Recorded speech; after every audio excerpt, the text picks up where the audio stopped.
할머니, 우리 그냥 조용히 끝냅시다. 그 웃음이 협박보다 더 무서웠다. 술래는 무릎 위에 올린 손이 떨리는 걸 느끼면서도 눈을 내리깔지 않았다. 열흘 전이었다. 병원 대기실. 낯선 여자가 아무 말 없이 쪽지 한 장을 무릎 위에 올려놓고 사라졌다. 글씨는 한 줄이었다. 당장 도망치세요. 술래는 번호표를 바닥에 떨어뜨리고 계단을 뛰어 내려갔다. 그리고 지금 그 병원 사람이 집 안에 들어와 앉아 있다. 남자는 계속 협박하며 그의 눈에는 웃음기가 사라졌다. 그날 병원 대기실의 쪽지 한 장으로 도망쳐야만 하는 술래. 그 이야기가 지금 시작된다. 이야기를 시작하기 전에 구독과 좋아요를 눌러주시면 영상 제작에 큰 힘이 됩니다. 오늘의 이야기 시작하겠습니다. 무릎이 시큰거리기 시작한 건 작년 가을부터였다. 처음엔 계단을 오를 때만 아팠다. 그러다 평지를 걸을 때도 시큰거리기 시작했고 겨울이 지나고 봄이 왔는데도 나아질 기미가 없었다. 박술래는 그 겨울을 파스와 핫팩으로 버텼다. 병원이라는 데가 왠지 무서웠다. 나쁜 말을 들을 것 같았다. 나이 드신 분들이 병원 갔다가 괜히 수술 권유받고 수술하고 나서 오히려 더 고생한다는 이야기를 주변에서 너무 많이 들어온 탓이었다. 하지만 그날 아침은 달랐다. 장을 보러 나섰다가 슈퍼 앞 턱에 발이 걸려 넘어질 뻔했다. 무릎에 순간 전기가 오르는 것처럼 찌릿한 통증이 올라왔고 그 자리에서 주저앉고 싶은 충동을 겨우 참았다. 지나가던 젊은 여자가 괜찮냐고 물었다. 술래는 괜찮다고 했다. 그러나 집에 돌아와 식탁 의자에 앉자마자 더 이상 미루면 안 되겠다 싶었다. 동네 정형외과는 버스로 2정거장 거리였다. 크지 않은 건물 2층에 자리 잡은 병원이었는데 간판이 깔끔하고 거부감이 없는 인상이었다. 술래는 1층 계단 앞에서 잠깐 서서 간판을 올려다봤다. 그리고 천천히 올라갔다. 접수 창구에서 이름과 주민등록번호를 말하고 번호표를 받았다. 37번이었다. 지금 진료 중인 번호가 29번이었으니 꽤 기다려야 했다. 술래는 대기실 한가운데 줄지어 놓인 플라스틱 의자 중 구석 쪽에 자리를 잡고 앉았다. 창가 쪽으로 햇빛이 들어오고 있었다. 오래된 잡지 몇 권이 옆 의자에 놓여 있었지만 손이 가지 않았다. 그냥 앉아서 무릎 위에 가방을 올려놓고 번호판 전광판을 가끔 올려다보며 기다렸다. 사람이 많았다. 노인들이 대부분이었다. 허리를 구부린 할아버지, 지팡이를 짚은 할머니, 보호자와 함께 온 어르신들. 간간히 젊은 사람도 보였지만 드물었다.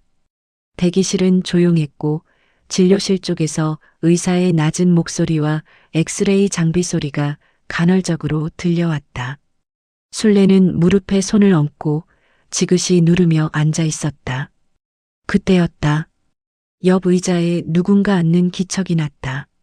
아무 말도 없이 술래의 무릎 위 가방 옆에 무언가를 살짝 올려놓았다.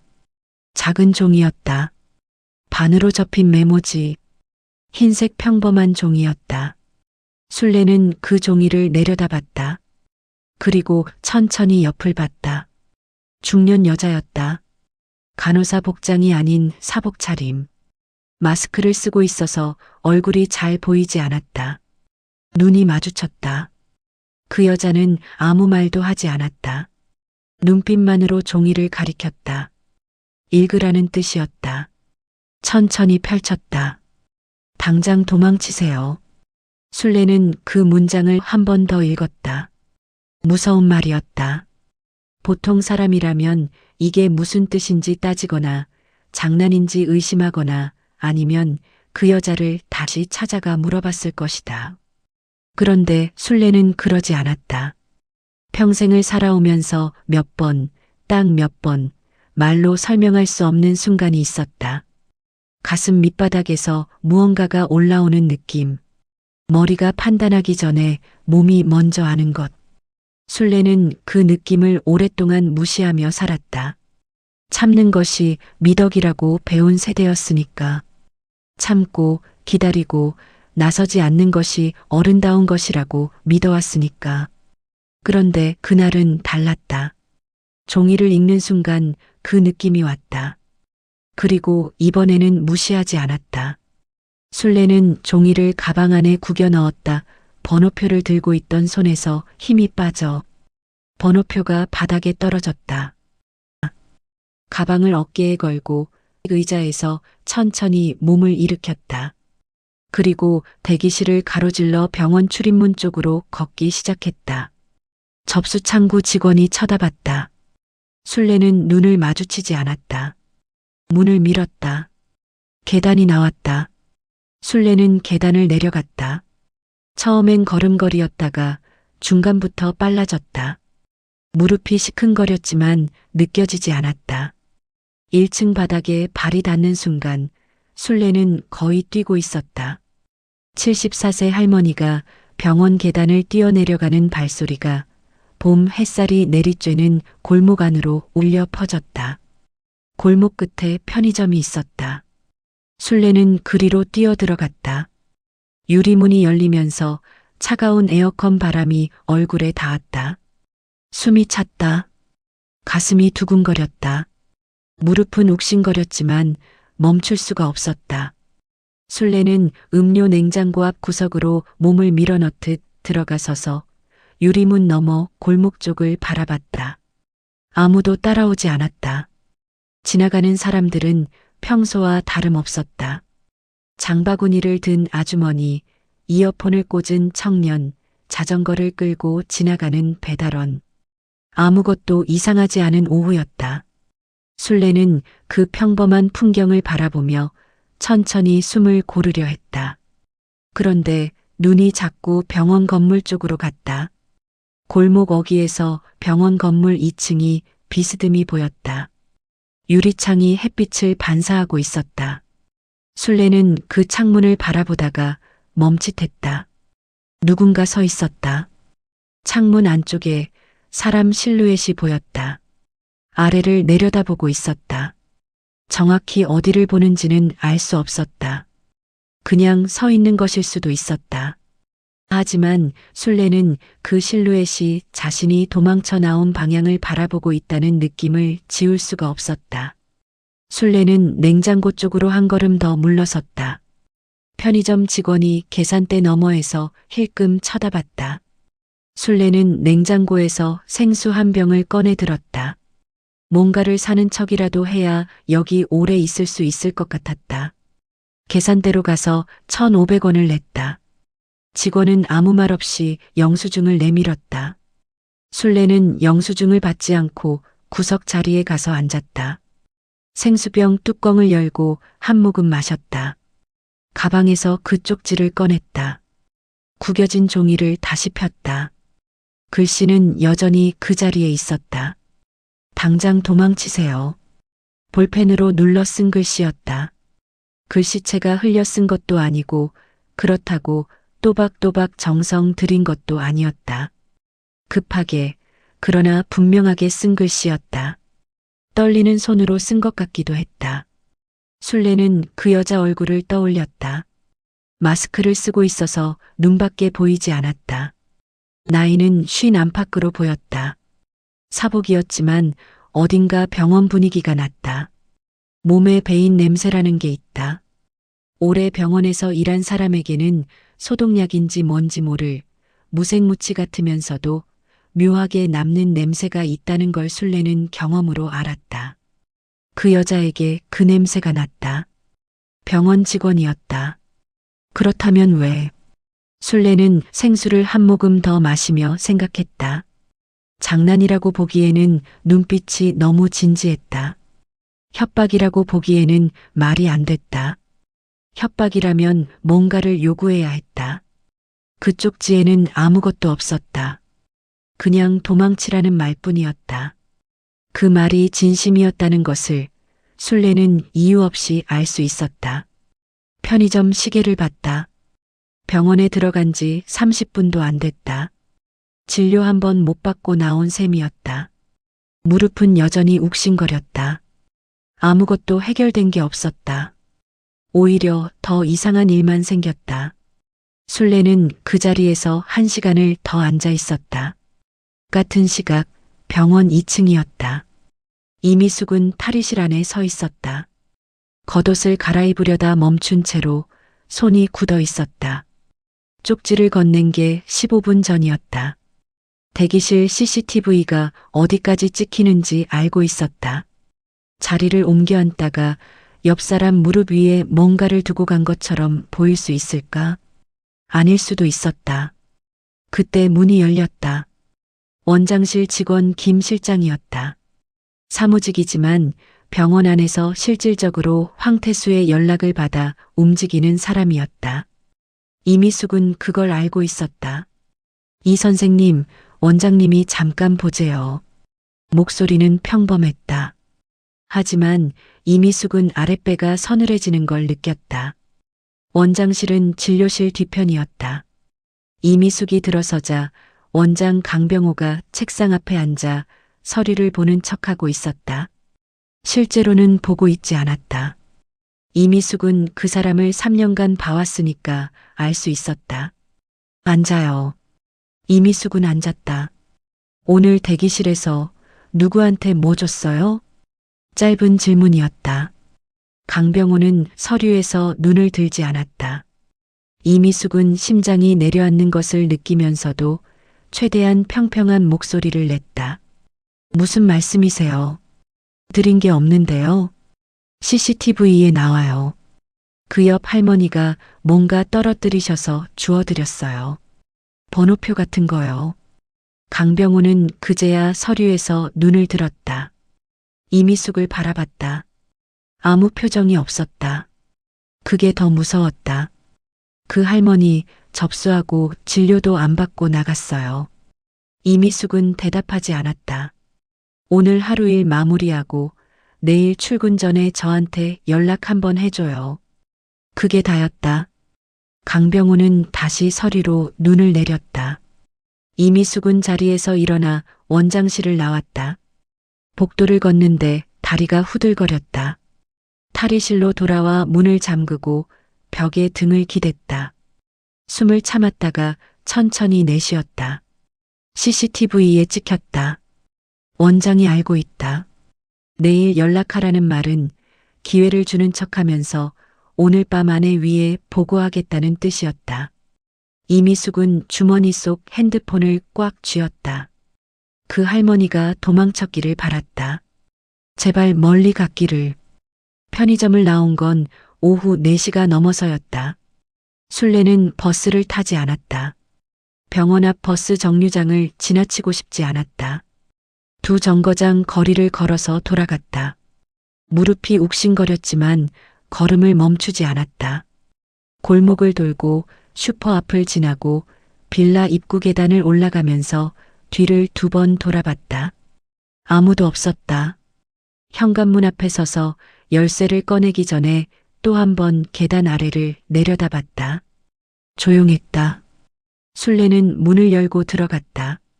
신발을 벗고 가방을 식탁 위에 내려놓고 불을 켰다. 집안은 아침에 나갈 때 그대로였다.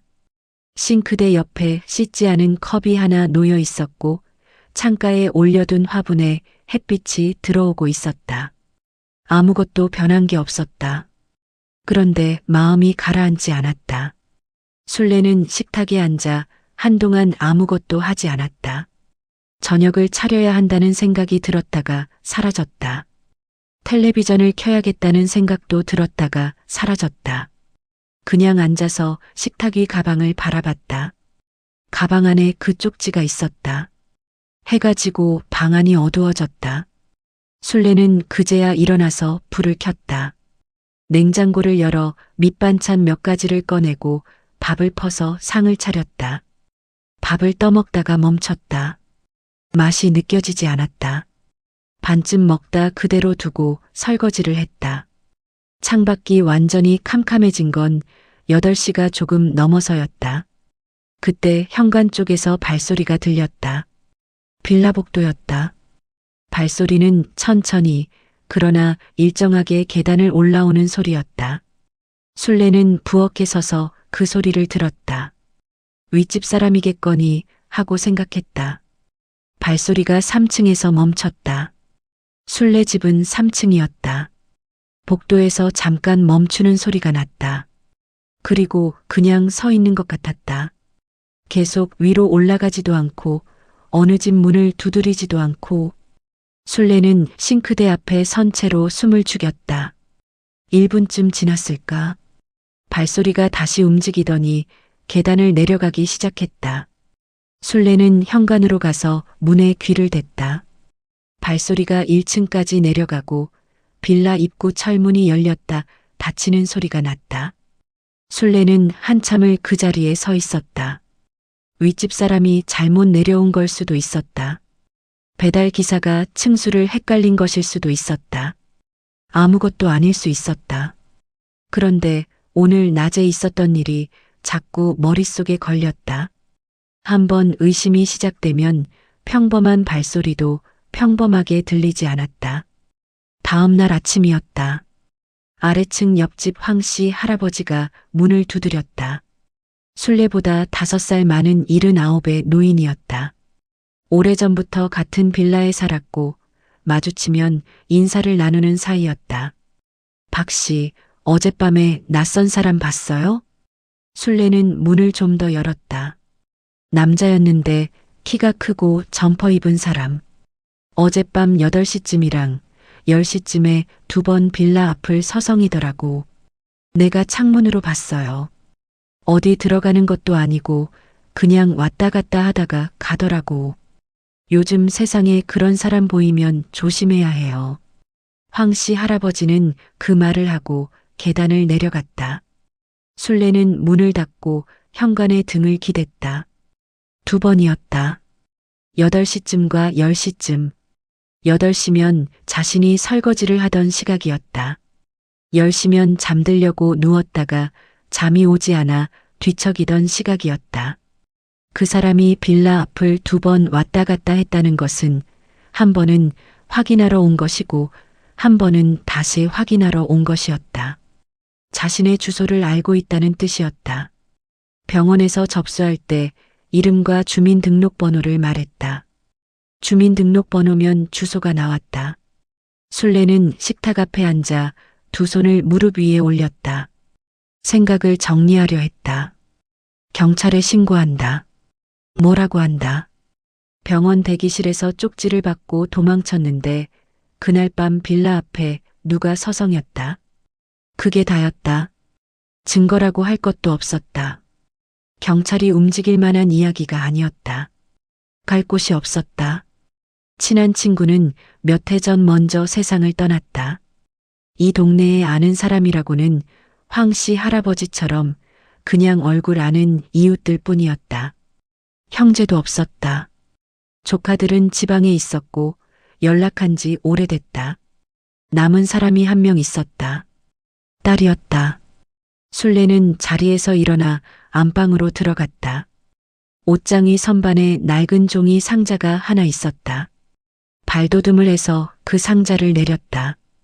뚜껑을 열었다. 오래된 사진 몇 장, 반으로 접힌 편지 봉투 몇 개, 그리고 낡은 수첩 하나. 수첩을 꺼냈다. 표지가 누렇게 바랬다. 술래는 그 수첩을 펼쳤다. 손으로 쓴 전화번호들이 빼곡했다. 지금은 쓰지 않는 번호들이 대부분이었다. 수첩 맨 뒤쪽 마지막 페이지. 다른 번호들과 달리 딱 한 줄만 적혀 있었다. 박지연, 마포구 서교동. 주소였다. 전화번호는 없었다. 20년 전에 적어둔 것이었다. 지금도 그 주소에 있을 리 없었다. 그러나 이름 석자는 20년 동안 변하지 않고 거기 있었다. 술래는 수첩을 덮었다. 한참을 그렇게 앉아 있다가 다시 펼쳤다. 마포구 서교동 주소를 들고 나선 건 다음 날 오전이었다. 술래는 지하철을 탔다. 환승을 2번 했다.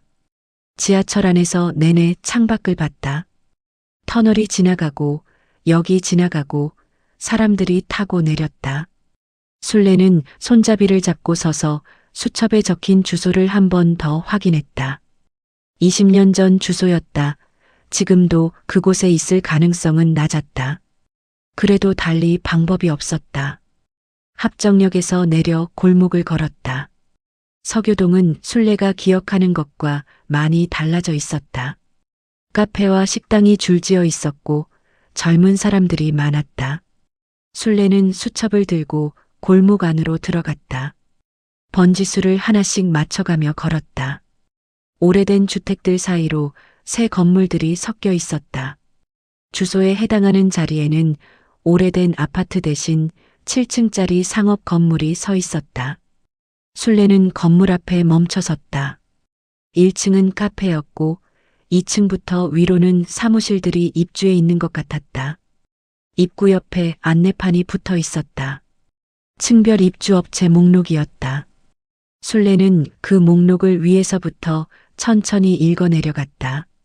4층 JH 메디컬 컨설팅 대표 박지연. 술래는 그 글자를 한동안 바라봤다. 박지연. 딸 이름이었다. 흔한 이름이 아니었다. 우연이라고 보기에는 이름이 너무 똑같았고 주소도 같았다. 20년 전 딸이 살던 동네에 딸 이름의 회사가 있었다. 술래는 안내판 앞에서 한 발짝 물러섰다. 엘리베이터 앞에 섰다가 멈췄다. 올라가야 한다는 것을 알았다. 그런데 발이 움직이지 않았다. 20년이었다. 마지막으로 봤을 때 지연은 18이었다. 큰 소리로 다투고 지연이 집을 나갔고 그 뒤로 연락이 없었다. 술래가 먼저 연락하지 않은 것도 있었고 지연 쪽에서도 오지 않았다. 그렇게 20년이 지났다. 무슨 말을 해야 할지 몰랐다. 그때 엘리베이터 문이 열렸다. 안에서 사람이 나왔다. 술래는 무심코 고개를 들었다가 굳어버렸다. 여자였다. 40 중반쯤 되어 보이는 짧은 머리에 검은 재킷을 입은 여자. 서류 봉투를 옆구리에 끼고 걸음이 빨랐다. 그 여자가 2발짝쯤 나오다가 술래와 눈이 마주쳤다. 멈췄다. 2 사람 다 아무 말을 하지 않았다. 술래는 그 얼굴을 알아봤다. 눈매가 같았다. 코 옆에 작은 점이 있었다. 어릴 때부터 있던 점이었다. 지연도 알아본 것 같았다. 표정이 굳었다. 놀란 것인지 당황한 것인지 아니면 다른 무언가인지 술래로서는 알 수 없었다. 그냥 굳은 얼굴이었다. 로비에 다른 사람들이 오가고 있었다. 지연이 먼저 입을 열었다. 어머니. 딱 그 한마디였다. 호칭도 아니고 인사도 아닌 확인하는 말이었다. 술래는 대답하지 못했다. 목에서 뭔가가 걸리는 것 같았다. 고개를 한번 끄덕이는 것이 전부였다. 지연은 잠깐 주변을 둘러봤다. 그리고 술래에게 말했다. 올라가지 말고 밖에서 얘기해요. 차갑지는 않았다. 그렇다고 따뜻하지도 않았다. 그냥 사무적이었다. 술래는 그 말을 따랐다. 건물에서 나와 골목 하나를 지나니 작은 카페가 있었다. 지연이 안쪽 자리로 들어가 앉았다. 술래도 맞은편에 앉았다. 직원이 물을 가져다 줬다. 지연이 아메리카노를 시켰다. 술래는 따뜻한 물을 달라고 했다. 잠깐 침묵이 흘렀다. 지연이 먼저 말했다. 어떻게 알고 오셨어요? 연락도 없이. 술래는 수첩 이야기를 할까 하다가 그것보다 먼저 해야 할 말이 있었다. 어제 병원에서 이상한 일이 있었다. 지연은 커피 잔을 받아들면서 술래를 봤다. 듣겠다는 표정이었다. 술래는 천천히 말했다. 무릎 때문에 정형외과에 갔다가 모르는 여자한테 쪽지를 받았다는 것. 당장 도망치라는 말 한 줄이 적혀 있었다는 것. 이유도 모르고 뛰쳐나왔는데 그날 밤 빌라 앞에 낯선 남자가 2번 서성였다는 것. 이웃 할아버지가 목격해서 알게 됐다는 것. 지연은 커피를 한 모금 마시다가 잔을 내려놨다. 병원 이름이 어디예요? 술래는 병원 이름을 말했다. 지연의 손이 잔 옆에서 멈췄다. 표정이 바뀌었다. 아주 미세하게, 그러나 분명하게. 술래는 그것을 놓치지 않았다. 아이를 수십 년 봐온 어미의 눈이었다. 지연이 그 병원 이름을 알고 있었다. 처음 듣는 이름이 아니었다. 지연아.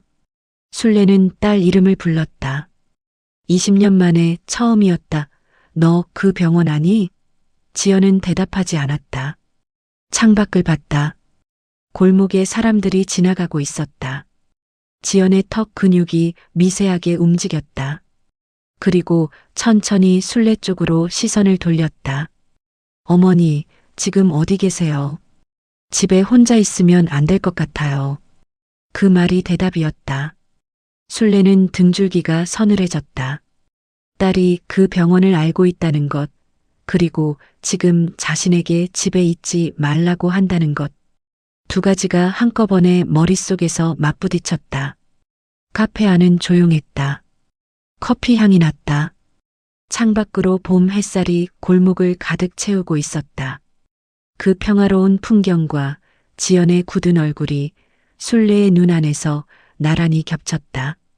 지연은 한동안 말이 없었다. 커피잔을 2 손으로 감싸쥐고 탁자 위를 내려다보고 있었다. 술래는 재촉하지 않았다. 딸이 말을 꺼내기까지 기다리는 법을 술래는 오래전에 배웠다. 아니, 정확히는 배운 게 아니라 그냥 체득한 것이었다. 지연은 어릴 때부터 말을 빨리 하는 아이가 아니었다. 생각을 다 정리하고 나서야 입을 여는 아이였다.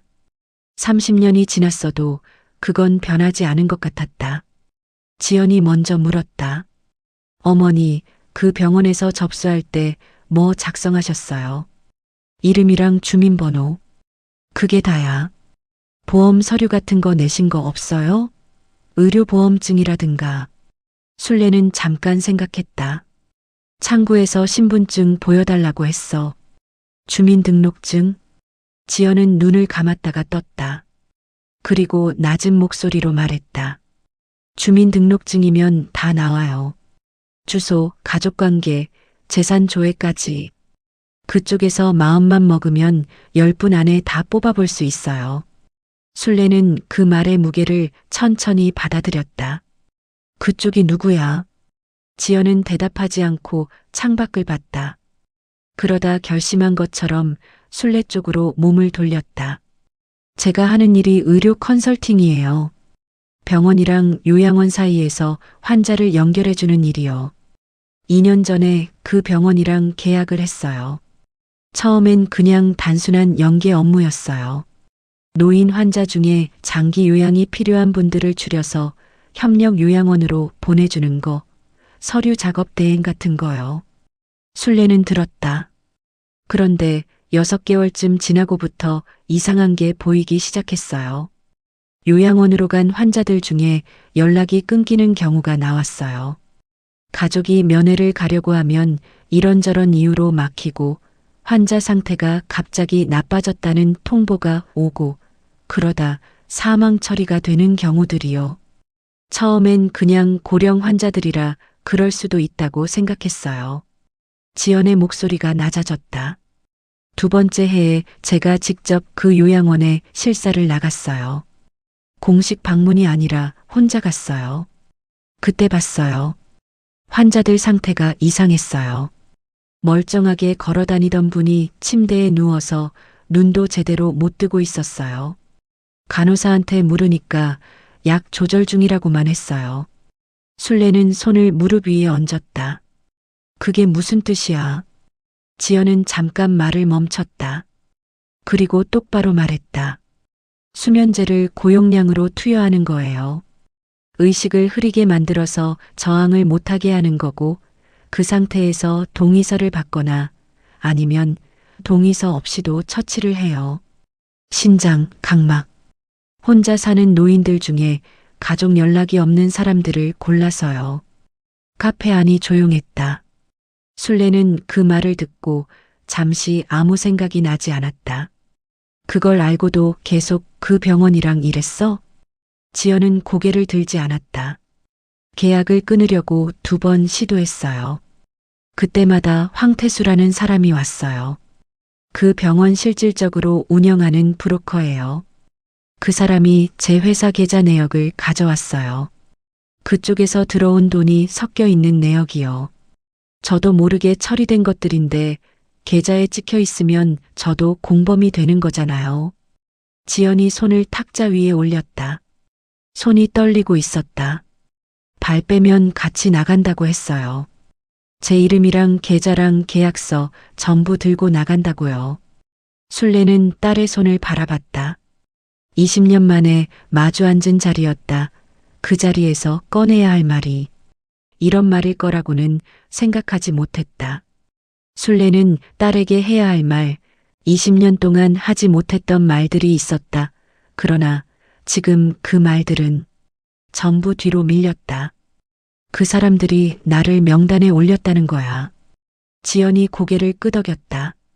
천천히 힘겹게. 어머니 접수 서류가 넘어왔을 거예요. 혼자 사시고 자녀 연락처 없고 국민연금 수급자. 그쪽에서 고르는 기준이에요. 술래는 오래 아무 말을 하지 않았다. 창밖으로 바람이 불었다. 골목의 나뭇가지가 흔들렸다. 카페 안에 잔잔한 음악이 흘렀다. 세상은 아무렇지 않게 돌아가고 있었다. 그러다 지연이 무너졌다. 소리 없이였다. 눈물이 흐르는 것도 아니었다. 그냥 어깨가 안으로 꺾이면서 손이 탁자 위에서 힘을 잃었다. 오랫동안 혼자 버텨온 사람이 더 이상 버티지 못하는 순간의 모양이었다. 내가 엄마를 팔았어? 혼잣말이었다. 술래한테 하는 말이 아니었다. 자기 자신한테 하는 말이었다. 아주 작고 낮은 목소리였다. 술래는 그 말을 들었다. 딸의 손 위에 자신의 손을 얹으려다가 멈췄다. 그리고 얹었다. 주름진 손이 떨리는 손 위에 놓였다. 지연은 고개를 들지 않았다. 카페 밖으로 봄바람이 지나갔다. 카페를 나온 건 오후 2시가 넘어서였다. 지연은 술래를 자신의 차에 태웠다. 사무실로 돌아가야 한다고 했지만 어머니를 혼자 보낼 수 없었다. 술래는 괜찮다고 했다. 지연은 듣지 않았다. 그 고집만큼은 어릴 때랑 똑같았다. 술래는 조수석에 앉아 창밖을 봤다. 딸 차를 탄다는 생각을 했다가 지웠다. 지금 그런 생각을 할 때가 아니었다. 지연의 사무실은 건물 4층이었다. 직원이 3명 있었다. 지연이 들어서자 직원들이 인사를 했다. 지연은 술래를 안쪽 회의실로 안내했다. 소파가 있었고 창문으로 서교동 골목이 내려다 보였다. 지연은 직원한테 차를 가져다 달라고 했다. 그리고 문을 닫았다. 둘만 남았다. 지연은 책상 서랍에서 파일 하나를 꺼냈다. 두툼한 파일이었다. 안에 서류들이 빼곡하게 꽂혀 있었다. 1년 동안 모은 거예요. 술래는 파일을 받아들었다. 계약서, 입출금 내역, 요양원 실사 때 몰래 찍은 사진들, 황태수한테 받은 문자 캡처. 발 빼려고 할 때마다 그 사람이 뭐라고 했는지도 다 있어요. 왜 모았어? 지연은 잠깐 말이 없었다. 언젠가는 써야 할 것 같아서요. 이대로 끝나지 않을 것 같았으니까요. 술래는 파일을 탁자 위에 내려놨다. 지연을 바라봤다. 경찰한테는 왜 안 갔어? 제 계좌에 그쪽 돈이 들어와 있어요. 자백하러 갔다가 제가 먼저 잡히는 구조예요. 증거를 충분히 모아야 제 쪽에서 먼저 틀어막을 수 있어요. 그래서 기다렸어요. 술래는 고개를 끄덕이지 않았다. 그냥 들었다. 지연이 말을 이었다. 황태수가 저한테만 있는 게 아니에요. 그 병원 원장한테도 있고 요양원 관계자들한테도 있고 중간에서 환자 정보 넘기는 사람들한테도 다 뭔가 하나씩 잡고 있어요. 그게 그 사람 방식이에요. 전부 엮어놓고 누가 튀어나오면 같이 가자고 하는 거요. 그때 지연의 핸드폰이 울렸다. 지연은 화면을 봤다. 모르는 번호였다. 받지 않으려다가 두 번째 울리는 소리에 결국 받았다. 여보세요. 잠깐 침묵이 흘렀다. 그러다 지연의 얼굴이 굳었다. 술래는 그 표정을 봤다. 지연이 전화를 들고 자리에서 일어나 창가 쪽으로 걸어갔다. 목소리를 낮췄지만 술래한테도 들렸다. 지금 어디 있어요? 또 잠깐 침묵. 혼자예요? 누구랑 같이 있으면 안 돼요. 지금 당장. 전화가 끊겼다. 지연이 돌아섰다. 이미숙 씨예요. 술래는 그 이름을 처음 들었다. 지연이 설명했다. 그 병원에서 일하는 간호조무사. 어머니한테 쪽지를 건넨 사람이 아마 그 사람일 거라고 했다. 지연이 1년 전부터 가끔 연락을 주고받던 사이였다. 이미숙도 조직의 실체를 알고 있었고 지연처럼 빠져나오지 못하고 있던 사람이었다. 지금 뭐라고 했어? 혼자 있으면 안 된다고요. 그 말만 하고 끊겼어요. 술래는 자리에서 일어났다. 다시 전화해봐. 지연이 다시 걸었다. 신호가 갔다. 받지 않았다. 한 번 더 걸었다. 역시 받지 않았다. 세 번째에는 신호 자체가 가지 않았다. 꺼진 것 같았다. 두 사람은 서로를 봤다. 지연이 먼저 말했다. 발각된 것 같아요. 술래가 어머니한테 쪽지를 건넨 것이 CCTV에 찍혔을 거라는 이야기는 지연이 이미 짐작하고 있었다. 조직이 이미숙을 의심했을 것이고 오늘 어딘가로 불려갔거나 아니면 더 나쁜 경우가 생겼을 수도 있었다. 지연이 핸드폰을 들고 황태수 번호를 눌렀다. 술래는 말리지 않았다. 신호가 3번 가고 연결됐다.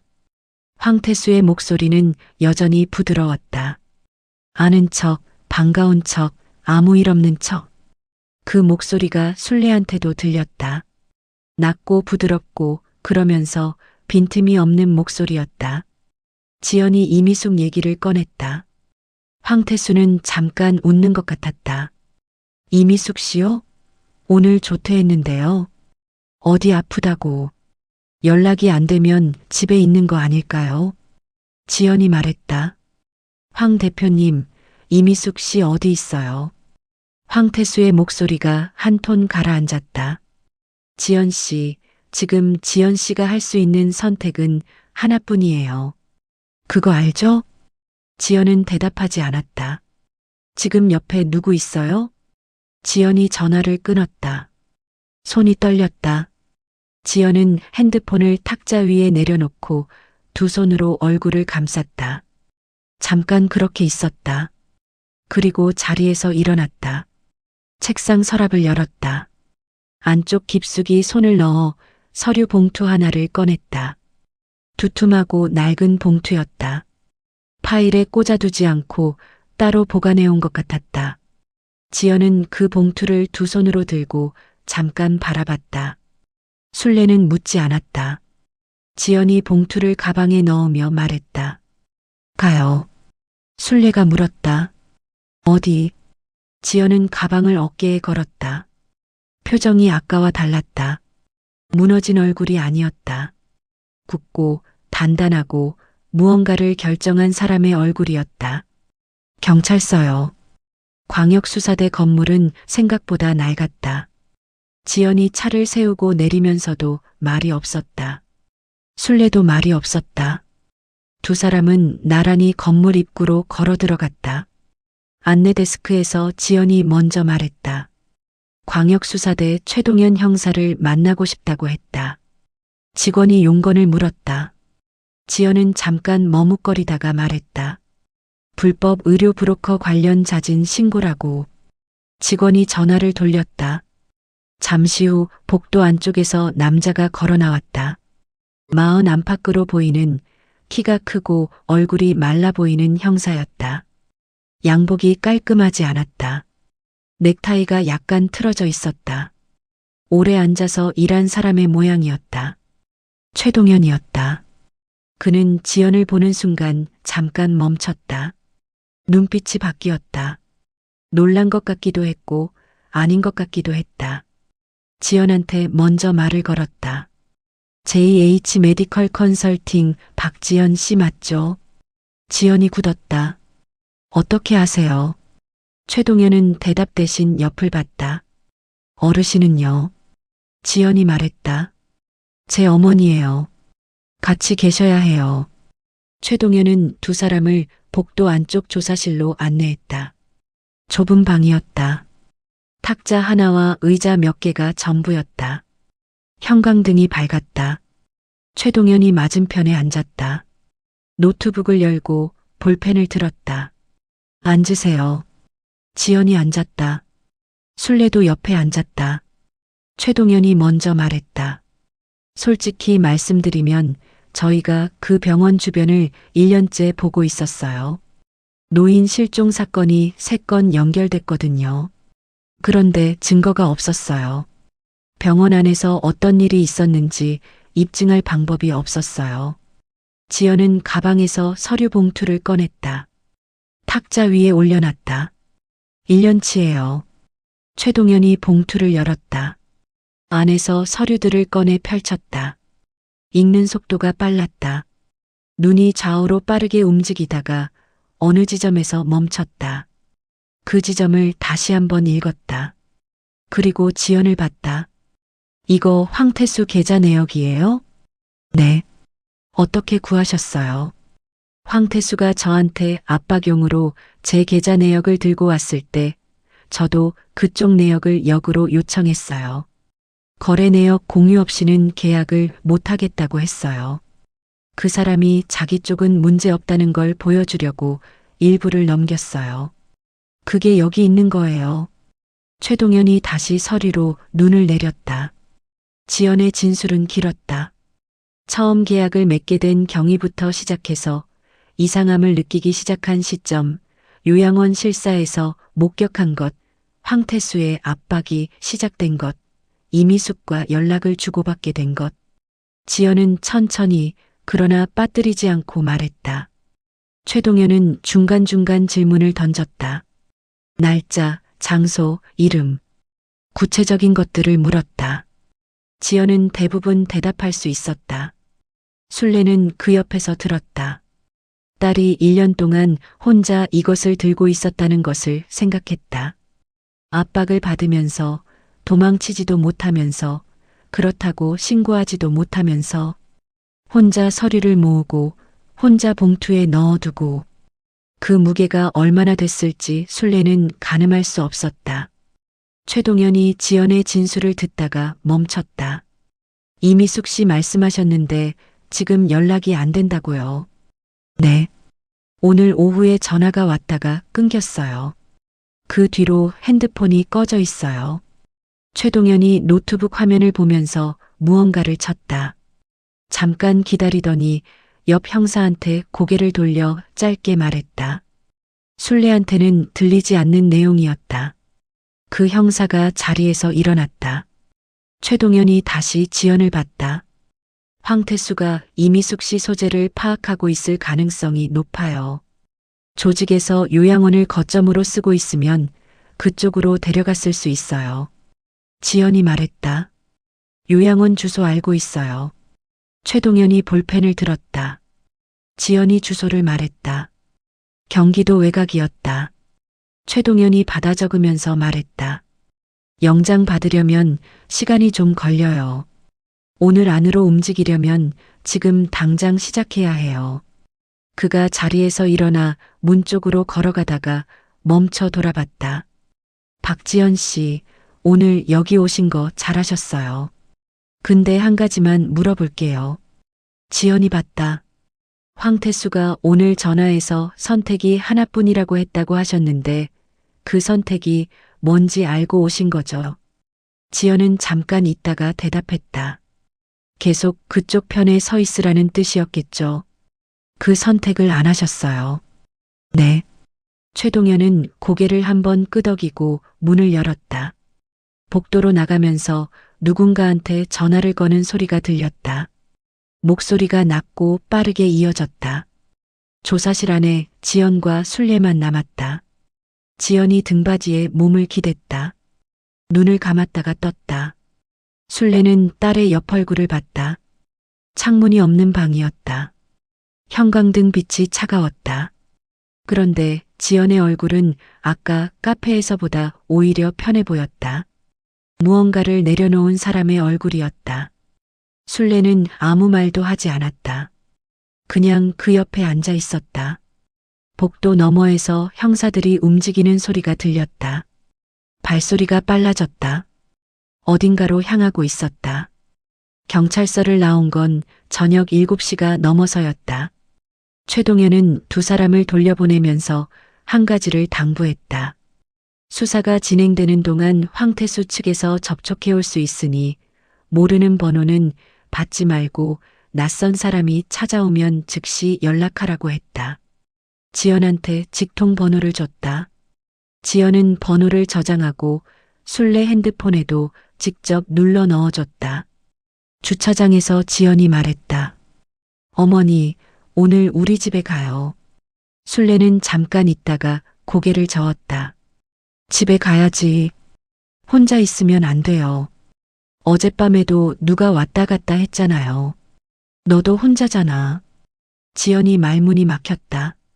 술래는 차 문을 열었다. 나 혼자 살아온 지 오래됐어. 걱정 말고 이상한 거 보이면 바로 연락할게. 지연은 더 말리지 않았다. 대신 술래를 빌라 앞까지 태워다 줬다.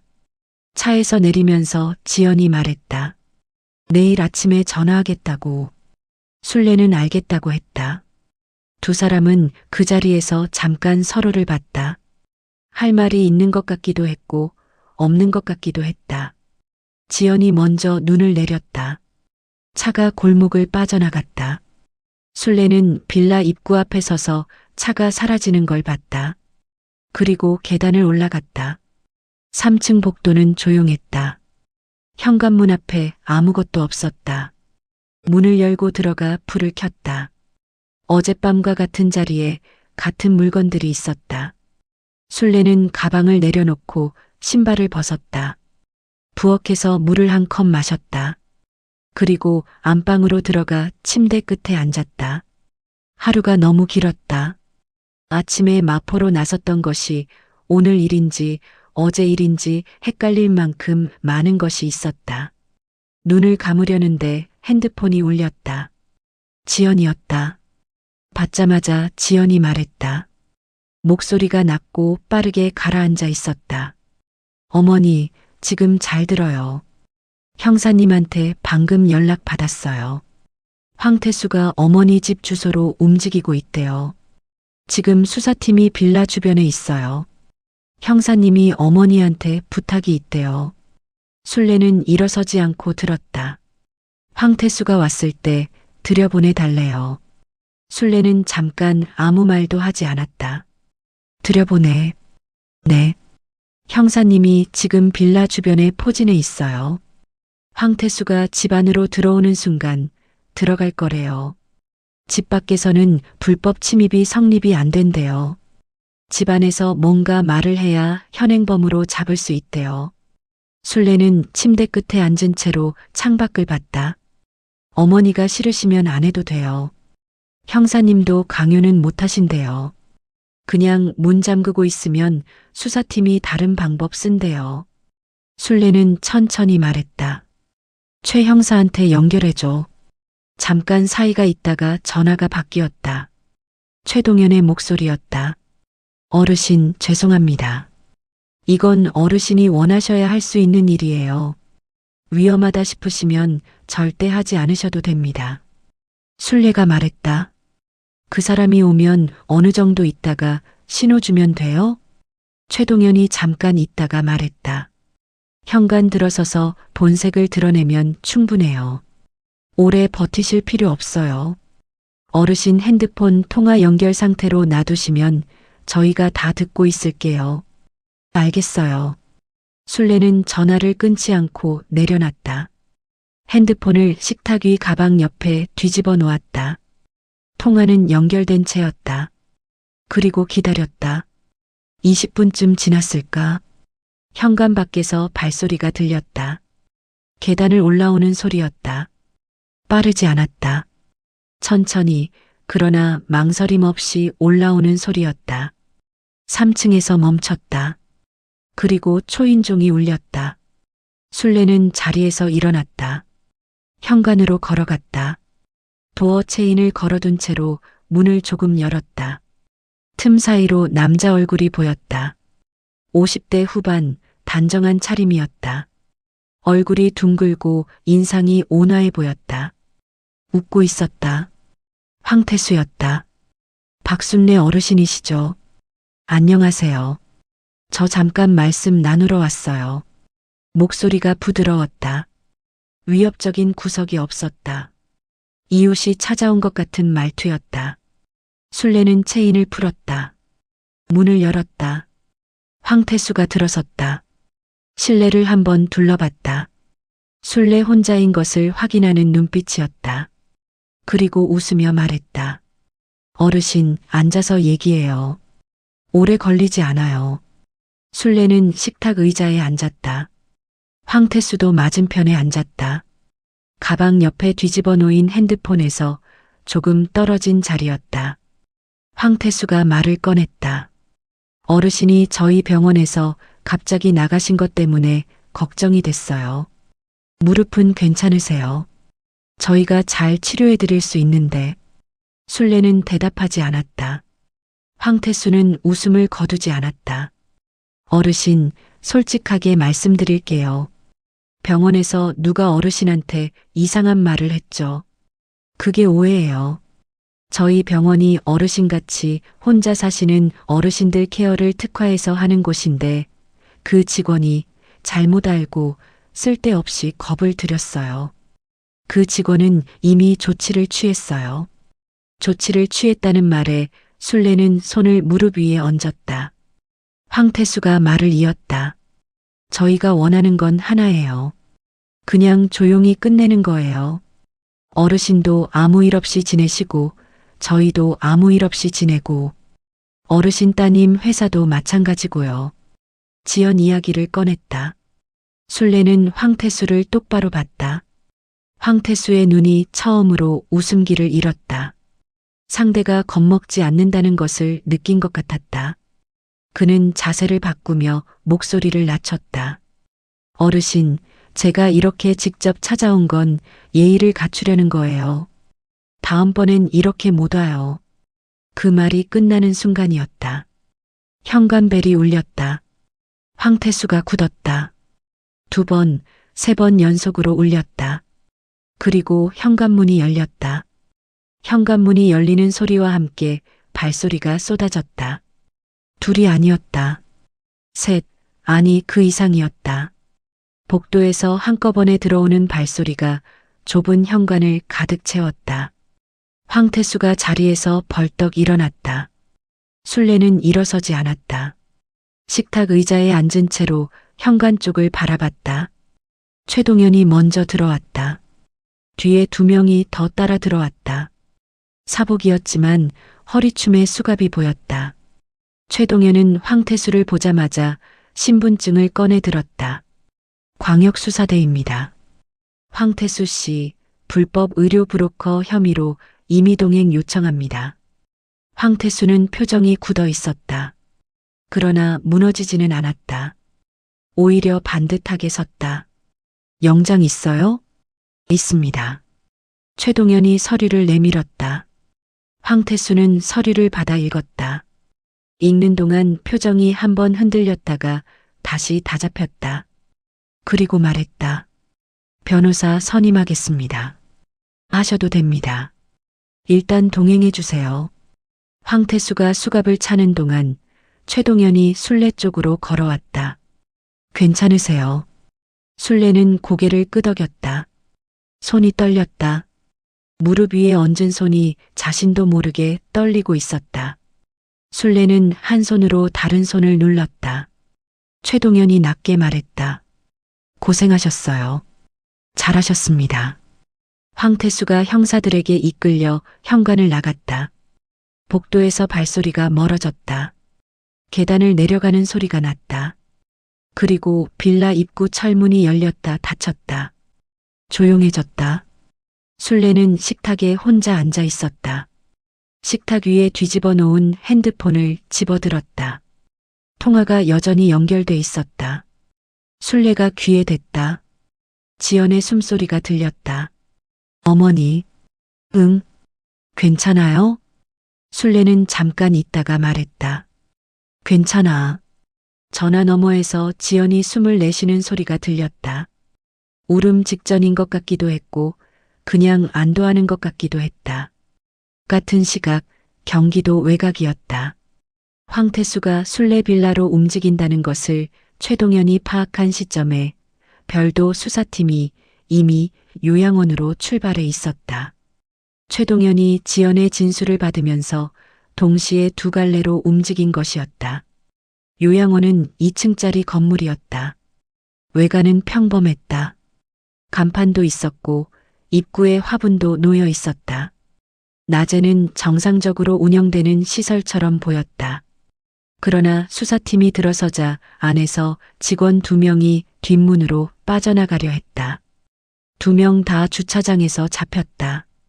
건물 내부를 수색했다. 1층은 일반 입원실이었다. 노인 환자들이 침대에 누워 있었다. 대부분 깨어 있었고 수사팀이 들어오는 것을 멍하니 바라봤다. 2층으로 올라갔다. 2층 복도 끝에 잠긴 문이 있었다. 열쇠가 없었다. 수사팀이 문을 열었다. 안에 방이 3개 있었다. 2개는 비어 있었다. 3번째 방 문을 여는 순간 형사 하나가 뒤로 물러서며 말했다. 사람이 있었다. 침대에 누워있는 여자였다. 마스크를 내리고 보니 50대였다. 눈이 반쯤 떠 있었지만 초점이 없었다. 호흡은 있었다. 팔에 주사바늘 자국이 있었다. 이미숙이었다. 그리고 옆방에서 소리가 들렸다. 다시 돌아가 확인하니 첫 번째 방이 비어 있는 게 아니었다. 구석 침대에 노인이 한 명 있었다. 이불에 가려져 처음에 보이지 않았던 것이었다. 일은 넘어 보이는 남자였다. 마찬가지로 의식이 흐렸다. 3번째 방에도 노인이 한 명 더 있었다. 셋이었다. 수사팀이 즉시 구급차를 불렀다. 이미숙이 들것에 실려 나올 때 복도가 소란스러웠다. 직원들이 한쪽에 세워져 있었고 수사팀이 각 방을 오가며 기록하고 있었다. 건물 안에 증거물이 많았다. 약품 보관함, 서류 캐비닛, 컴퓨터. 수사팀이 하나씩 봉인했다. 이미숙은 건물 밖으로 나오면서 의식이 조금 돌아온 것 같았다. 들것이 주차장을 지나는 순간 이미숙이 눈을 떴다. 흐린 눈으로 주변을 봤다. 형사가 이름을 불렀다. 이미숙이 반응했다. 고개를 조금 돌렸다. 그리고 주차장 입구 쪽에 서 있는 술래를 봤다. 최동현이 황태수를 인계하고 곧바로 요양원으로 달려온 것이었다. 술래도 함께였다. 지연도 와 있었다. 셋이 주차장 가장자리에 서서 들것이 나오는 것을 바라봤다. 이미숙의 눈이 술래에게 고정됐다. 입이 움직였다. 소리가 나지 않았다. 그러나 술래는 읽을 수 있었다. 미안하다는 말이었다. 술래는 들건 옆으로 걸어갔다. 구급대원이 막으려 했다. 술래는 멈추지 않고 들건 옆에 섰다. 이미숙의 손이 들것 가장자리에 늘어져 있었다. 술래는 그 손을 잡았다. 이미숙이 눈물을 흘렸다. 소리 없이 흘렀다. 볼을 타고 내려간 눈물이 들건 옆면에 떨어졌다. 술래는 손을 꼭 쥐어줬다. 아무 말도 하지 않았다. 말이 필요하지 않았다. 구급차 문이 닫혔다. 사이렌이 울리며 멀어졌다. 지연이 술래 옆으로 왔다. 나란히 구급차가 사라지는 방향을 바라봤다. 요양원 건물 안에서는 아직도 수사팀이 움직이는 소리가 들렸다. 최동현이 두 사람 옆으로 왔다. 병원 원장이랑 조직원 4명 추가 체포했습니다. 황태수 포함해서 오늘 밤 안으로 전부 구속영장 청구할 거예요. 지연이 말했다. 요양원에 있던 노인분들은요. 두 분 다 생명에는 지장 없어요. 수면제 과다 투여 상태였는데 빨리 발견했어요. 지연이 눈을 감았다가 떴다. 최동현이 자리를 옮기면서 통화를 시작했다. 술래와 지연만 남았다. 밤바람이 불었다. 주차장 가장자리에 가로등 하나가 켜져 있었다. 그 불빛 아래 두 사람의 그림자가 나란히 바닥에 길게 드리워졌다. 지연이 말했다. 다 끝났어요. 술래는 대답하지 않았다. 끝났다는 말이 맞는 것 같기도 했고 틀린 것 같기도 했다. 조직이 무너진 것은 끝이 맞았다. 그런데 다른 것들은 이제 시작인 것 같았다. 바람이 한 번 더 지나갔다. 밥을 한 그릇 다 비웠다. 술래도 다 먹었다. 지연이 그릇을 들고 일어섰다. 제가 설거지 할게요. 술래는 말리지 않았다. 싱크대 앞에 서서 그릇을 닦는 딸의 등을 술래는 잠깐 바라봤다. 그리고 안방으로 들어가 침대 끝에 앉았다. 무릎에 손을 얹었다. 병원에 가야 했다. 무릎 치료는 아직 못 받은 것이었다. 다른 병원을 알아봐야 했다. 최동현이 가까운 대학병원 정형외과를 소개해주겠다고 했다. 그 말이 떠올랐다. 창밖으로 봄바람이 지나갔다. 싱크대에서 물소리가 들렸다. 그릇 부딪히는 소리가 들렸다. 지연이 설거지를 하면서 뭔가 콧노래를 흥얼거리는 것 같기도 했다. 잘 들리지 않았다. 술래는 귀를 기울이다가 그냥 두었다. 들리면 들리고 안 들리면 그만이었다. 대기실 플라스틱 의자에서 뛰쳐나오던 발이 지금은 침대 끝에 가지런히 놓여 있었다. 무릎이 시큰거렸다. 그래도 괜찮았다. 물소리가 멈췄다. 지연이 안방 문 앞에서 말했다. 다 했어요. 저 가볼게요. 술래는 고개를 들었다. 응, 잘 가. 지연이 돌아서다가 멈췄다. 다음 주에 또 올게요. 술래는 대답하지 않았다.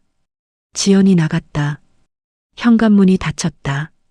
계단을 내려가는 발소리가 들렸다. 그 소리가 1층까지 내려가고 빌라 입구 철문이 열렸다 닫혔다. 술래는 무릎을 천천히 주물렀다. 창밖에 봄이 있었다. 오늘의 이야기는 여기까지입니다. 비슷한 이야기를 원하신다면 구독과 알림 설정 해두시면 좋겠습니다.